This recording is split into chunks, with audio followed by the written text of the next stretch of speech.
72 शब्द प्रति मिनट शुरू। सभापति महोदय, अगली पंचवर्षीय योजना पर अपने विचार प्रकट करते हुए मैंने भ्रष्टाचार ही समाप्त करने की ओर सदन का ध्यान आकर्षित किया था।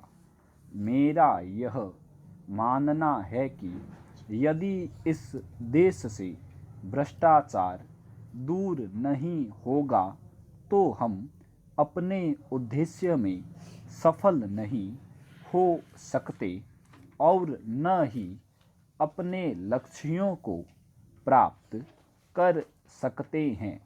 आज तक जो होता रहा है उसमें एक सबसे बड़ी बाधा हमारे सामने यह आई है कि अधिकारियों का ध्यान गांवों की ओर नहीं है, उनका ध्यान शहरों की ओर अधिक रहता है। और यही कारण है कि देश की 80% आबादी जो कि गांवों में रहती है की तरफ वे उदासीन रहते हैं। महोदय, मेरा सबसे पहला सुझाव यह है कि सरकारी अधिकारियों को समय समय पर गांवों में जाकर वहां के लोगों की समस्याओं की जानकारी प्राप्त करनी चाहिए और उनकी कठिनाइयों को दूर करने के प्रयास किए जाने चाहिए। कुछ ऐसी व्यवस्था होनी चाहिए जिससे कि हर अधिकारी प्रत्येक वर्ष कुछ दिन देहातों के अंदर जाकर रहे और उन लोगों के सीधे संपर्क में आए। इससे योजनाओं को कार्यान्वित करने में बहुत सहायता मिलेगी। एक दूसरा सुझाव मैं यह देना चाहता हूँ कि अधिकारियों को काम करने के लक्ष्य दिए जाएं और ये लक्ष्य निर्धारित समय में पूरे किए जाने चाहिए।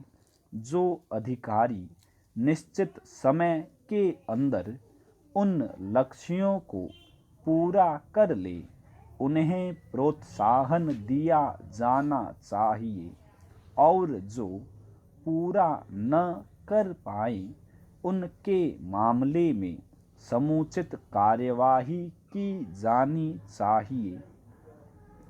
महोदय, आज चारों ओर से यह कहा जा रहा है कि स्थिरता नहीं है। स्थिरता के लिए शांति और व्यवस्था का होना बहुत आवश्यक है। यदि देश में शांति और व्यवस्था होगी तो हमारी योजनाएं सुचारू रूप से चल सकेंगी। हमारी जो शक्ति आज शांति और व्यवस्था स्थापित करने में लगती है, उस शक्ति का प्रयोग हम अपनी योजनाओं के काम में लगा सकते हैं। हमारा अनुभव बताता है कि इस देश में किसी एक आदमी या दल की मनमानी नहीं चल सकती और उसे चलने भी नहीं देना चाहिए।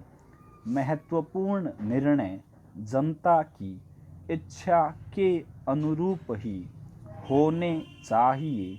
जहाँ तक दूसरे कार्यक्रम का संबंध है, उसके लिए आवश्यक है कि सभी दल इस मामले में आपसी सहयोग के साथ निर्णय ले। अन्यथा देश में अशांति अव्यवस्था हो सकती है। इसलिए यह अत्यंत आवश्यक है कि इस बात को पूरी गंभीरता से लिया जाए। स्टॉप।